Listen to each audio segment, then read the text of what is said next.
So just there's a lot of discrepancies in what's going on with this. And unfortunately, we do have a lot of media sources covering it, but it doesn't seem like we really have that one journalist that is kind of digging in and trying to clear this stuff up. I mean, it's a mishmash of information. I'll be honest with you guys, it's really frustrating. I haven't seen a case this badly reported in a long time.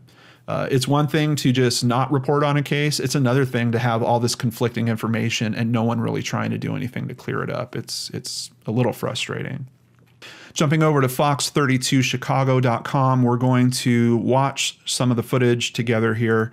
I'm going to turn off the audio. We'll just talk about it as we're looking at it.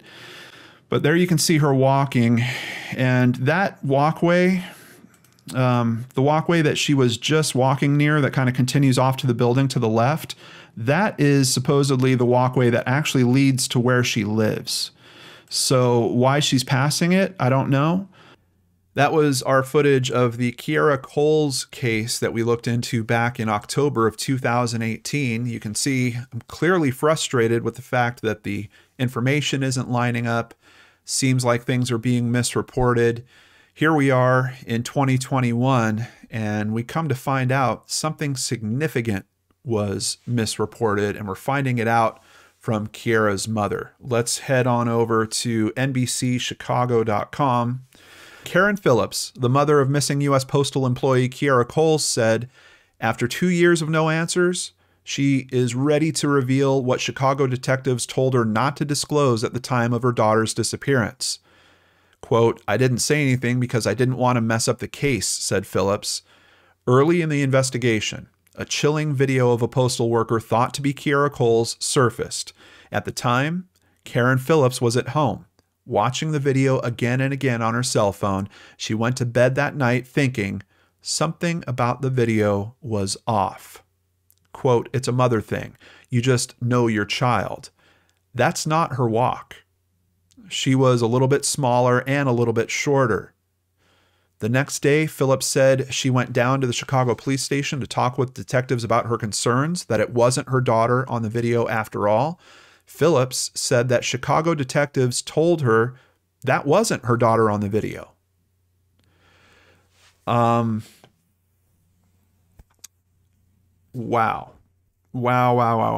And I'm struggling in terms of understanding the approach here. Look, I think many of us are concerned that this is a domestic violence type situation, that her boyfriend of 6 years, father to her unborn child, might be related to what happened to her. I get that. And I know occasionally law enforcement will sprinkle some misinformation through the media, sometimes to help their investigation, sometimes to cause something to happen. Was that video supposed to, rattle her boyfriend into some type of action or confession or something along those lines? I don't know. I also know that in terms of coverage of missing persons cases like this, if you call a bunch of news stations and you say, hey, we've got this missing person, we don't have a lot of detail on it, it's probably not that easy to get the big time slot on that night's nightly news. But if you call and you say, we've got footage, last seen footage of where they were, what they were wearing, that takes things to a different level. And in this case, I do think it did take the news coverage to a different level. So while I'm confused and somewhat bothered by yet more misinformation in a case that is already, from my perspective, just jam-packed with it, did it help raise the exposure to this case in some way? I don't think I could deny that. So it's one of those things, but there's side effects to it that I'm really, really concerned about, like missing persons posters that were featuring a picture of this woman that was not Kierra being circulated all over the place. Details about where she was last seen being completely incorrect. Details about what she was last known to be wearing being completely incorrect. With this information, the information on posters, the information on profiles like NamUs, is pretty much almost completely invalidated except for the basics of her name, her picture, We know her age was already being busted up based on the coverage I did previously. Maybe her height and weight, eye color, hair color, like the basics of this case might be accurate, but anything outside of that, especially with this revelation, is no longer in play. And it's just, it's got my mind boggled. He says, "Don't tell anybody that's not your daughter," said Phillips, noting that the video was of another woman who lived down the street. They're saying that this woman also worked at the post office. Other people are not confirming that, if she works at the post office or not. I know in my previous video, I kind of went into the uniform and I'm like, I can't confirm this is a postal worker. Kiera seemed to be an actual, there's a lot of different jobs at the post office. It looked like Kiera was a delivery person. She was wearing the pretty typical, what you would expect your mailman walking down the street to be wearing. Could it be that this is another postal worker that isn't wearing the same uniform? Maybe they work in an office or something along those lines. I think that is certainly possible. She remained quiet for years, not saying a word about the video. Now, I have nothing to lose. I mean, it's been 2 years and you investigators have come up with nothing. She's frustrated, and I'm frustrated for her on top of all the challenges we had with the information before. I've never quite seen anything like this. The one piece of information that we thought was reliable in this case just fell out of play. Postal inspectors are the lead agency in the Coles case. They have a timeline of Kiera's whereabouts the night of October 2nd before she went missing. I'm surprised they're on a few fronts. I've never heard of a postal service actually being a lead agency on a case like this. I looked at the NamUs profile, and in the contact section, they do have the Chicago Police Department listed as the case owner, but they do also have the U.S. Postal Inspection Service listed on that page as well. This article is kind of calling out that the Postal Service is actually in charge of this case. I went looking at their website to kind of see what exactly is this about. And in their scope, they do note protecting USPS employees. The safety and well-being of Postal Service employees is a top priority for the Postal Inspection Service. Postal inspectors and postal police officers work diligently to investigate and prevent instances of violence against our employees. I understand why this aspect exists. You've got people that are traveling the country, sometimes on foot, carrying packages, some things that might be of value. There needs to be a pretty serious system to try to curb potential thieves from messing with people like this. So I get why this part exists. What I'm curious about is how often is the United States Postal Inspection Service looking into a potential homicide? And let's be realistic here with how long she's been missing, the fact that she was pregnant at the time that she went missing, the likelihood of this being a homicide at this point, fairly high. So that's where I get a little bit concerned to hear that they're the lead agency. And now, they've got this new information they want to kick out. Well, we know where she was the night before. Yeah, but you've also got the general public thinking that they have an understanding of this case based on the information that came out back in 2018, and they have no understanding of this case at all. Another neighbor showed her a video of Kiera and her boyfriend, and they're saying showed Kiera's mother, Josh Simmons, a fellow postal employee, leaving her apartment in separate cars the Tuesday night that Kiera disappeared. The video was turned over to police. Phillips also disclosed that after leaving Kiera's apartment, Chicago police detectives told her that the couple then went to an ATM nearby where video captured Kiera taking out $400 from her banking account and handing it over to her boyfriend. And it seems like that's all the additional detail they're giving us. First of all, we've now moved the last time that she's been seen to the previous night. We're not getting details about the clothing. Is she still in her postal uniform at this point? Was she wearing something else when she went to the ATM? We're not getting details about where this ATM is. Like, if we want to engage the public in a way where we can ask for the public's help, we need to let them know some facts that could be helpful.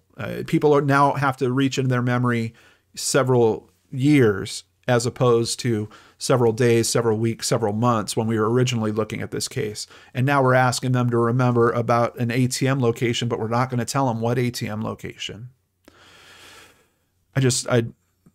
man, I don't know how much more mishandling this case can take at this point.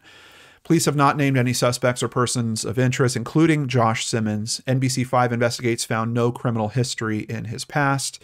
Phillips especially questioned Simmons's behavior at the time of the search, saying that he didn't help pass out flyers, he stopped talking to her, and moved to another state. NBC5 Investigates found Simmons at an address in Louisiana, but he did not respond to letters.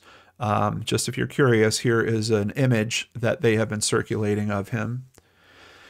And I do want to thank NBC Chicago for stepping up with this information. As big as this case was in terms of coverage, when I was covering it before, not a whole lot of places are actually putting out this new information.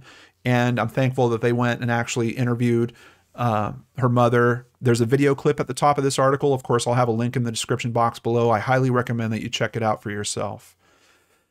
But back to her point about Simmons. I can't understand. You dated my daughter for 6 years, said her mother. I took you to be a decent guy. You work and go to church, and now my daughter's pregnant and missing, and you do nothing. Why don't you come back and talk to police? Another aspect that has come out with this information is apparently he had children with another woman, and that woman and Kiera didn't seem to get along very well. I don't know if it really plays into this case or not. It's just another aspect to all this. The Postal Inspection Service is offering a reward of $25,000 and are asking people to call a hotline number 877-876-2455 and refer to case number 269-3502. Of course, I'll have all that contact information in the description box below.